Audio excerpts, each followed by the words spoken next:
Hey everybody, happy Labor Day weekend. It's Tony Robbins, and I just wanted to send out a little video message. By the way, I'm here in Fiji. It's a rough life. I'm doing 2 back-to-back seminars, but doing it here makes life not feel like much labor.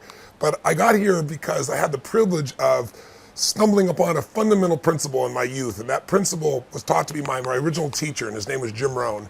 And Jim taught me when I was just 17 years old that in life, there's only one way for you to really truly have your labor be fulfilling. A, you have to align with what's most important to you, what you really believe in, what's meaningful for you.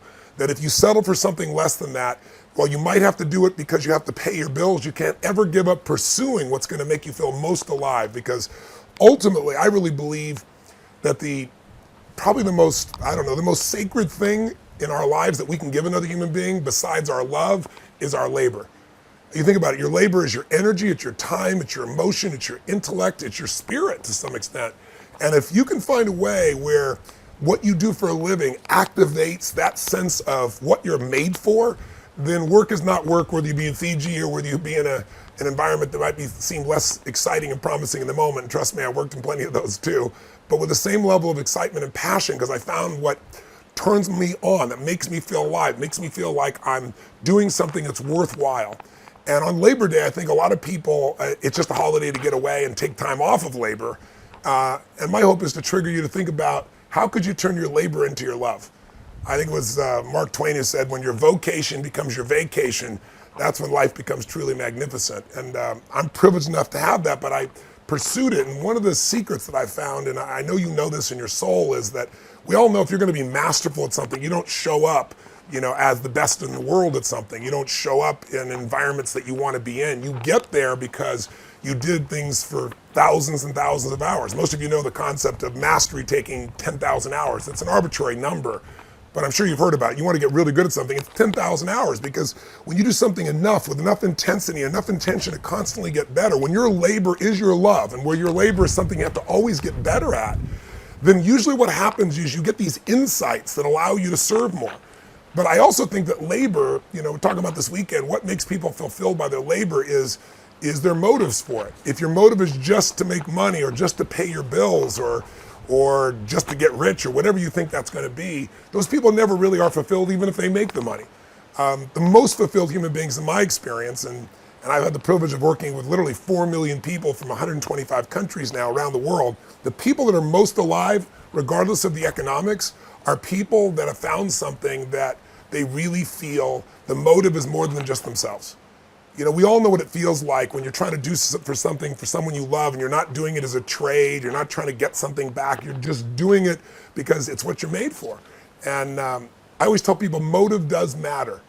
That if you're just doing something for yourself, there's nothing wrong with that because life supports whatever else supports life. If you're part of life and you're trying to do something that's going to make your life better, I think the universe, God, whatever proper term for you, whatever your belief system is, infinite intelligence gets connected to you and it gives you insights.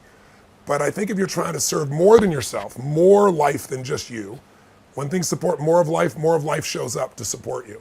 And that might sound kind of airy-fairy, but it's my experience. When you're trying to support your family, when suddenly I had 4 kids, 3 of them overnight, my life changed, my intellect changed, my abilities changed because I was trying to serve something more than just me.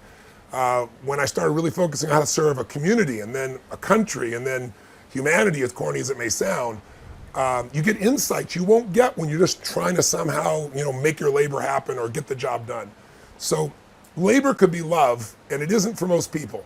Most people, I think, are unhappy in their life because they look at labor as work.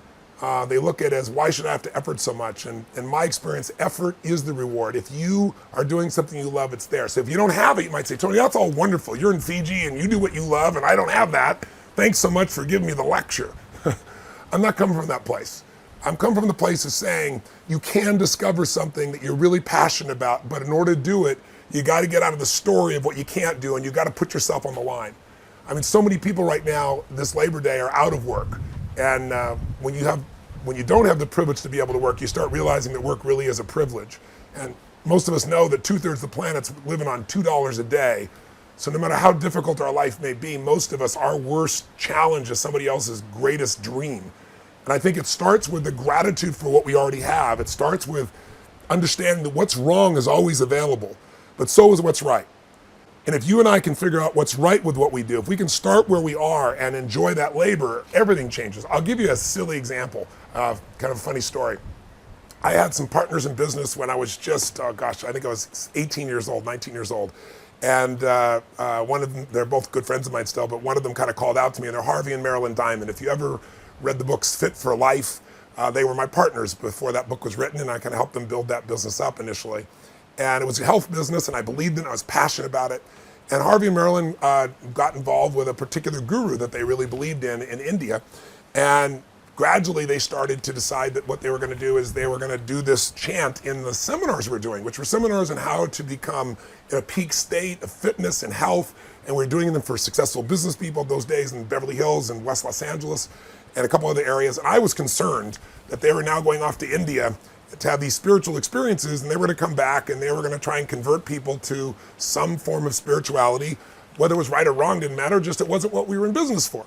And I wanted to change people's lives with health. So being a young kid and thinking of all the answers, I went to India with one thing in mind. I'm going to make sure that I have a conversation with a guru and he straightens my partners out so they understand that their labor is a gift and they need to give their labor separate from their spiritual beliefs. So I go off on this journey and I go to India. And I stay outside this ashram because I'm not a follower of this thing. And they're in the ashram and I go have my meals. And one day I come back from having this meal and this little monk comes up to me. And the monk says, excuse me, I've not met you. I introduced myself and he says, what are you here for? I said, well, I'm here to see the guru. I want to have a meeting. And if you know anything about India, you don't just have a meeting with a guru. People come for 5 or 7 years and don't get such meetings. And I said, I'm here to get his help to straighten something out. It's very important with some of his followers. And the man said, well, I haven't seen you at Seva. And I said, what's Seva? He said, well, Seva is where you come and volunteer your time to give work, to give labor to the guru. And I said, I'm not a follower of the guru, so I don't do Seva. He goes, yeah, but you're staying in the guru's place. I said, I'm paying to stay in the guru's place. He goes, it doesn't matter. You're eating the guru's food. I said, I'm paying for the guru's food. He goes, but here you have to pay and you must give labor. And you must volunteer 4 hours a day to Seva. I'm thinking, you gotta be kidding me.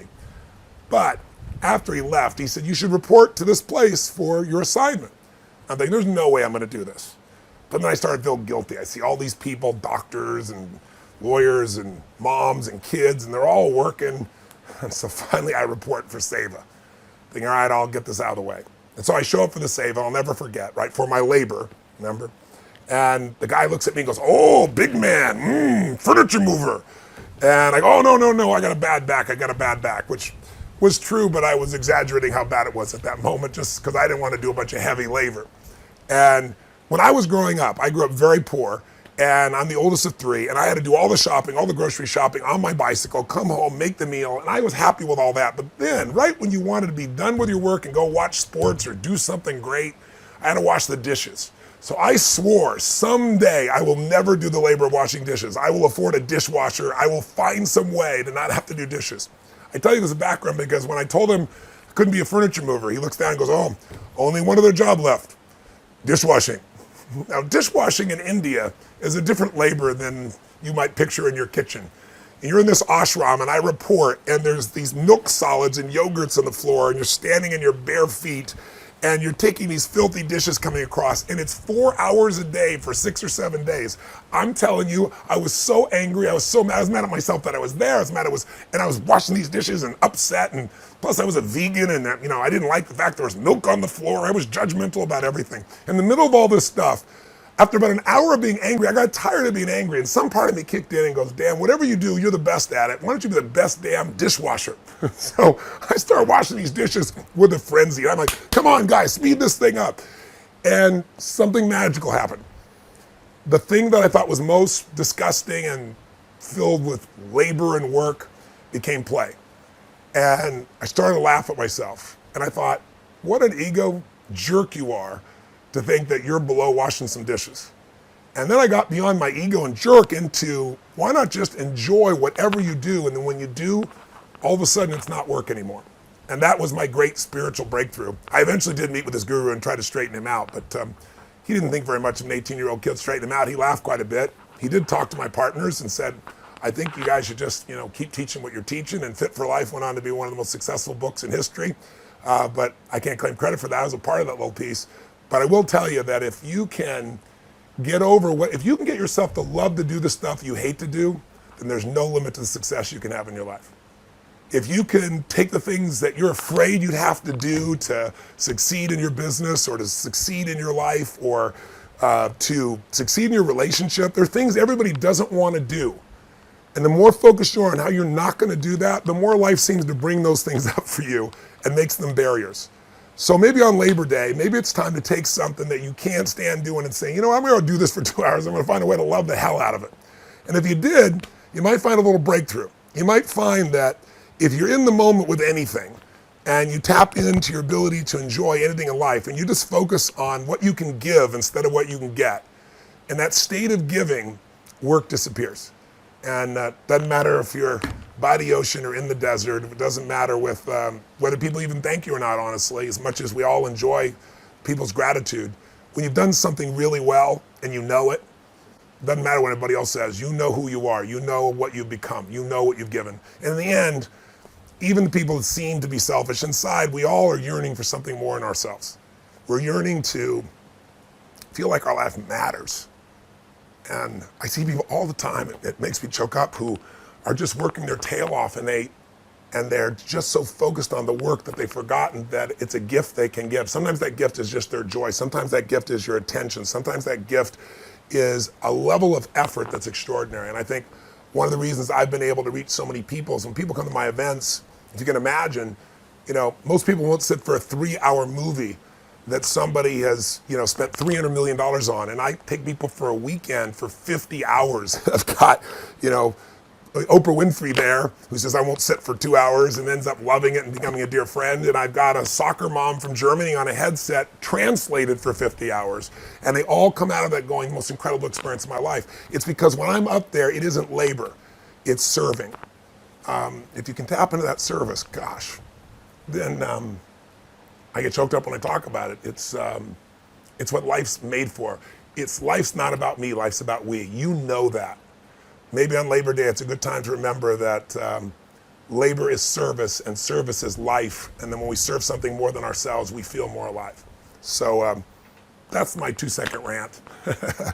I'm an emotional guy, and it's an issue that I think most people are missing. And you see so many people out there without a job or jobs that are just completely unthanked. I think one of those jobs is all of the people, the men and women in the armed services that are going out there working their tail off, giving their labor where their life is on the line for us. And I hope maybe on Labor Day you'll think about some of those people too. So take care, blessings, live strong, and live with passion.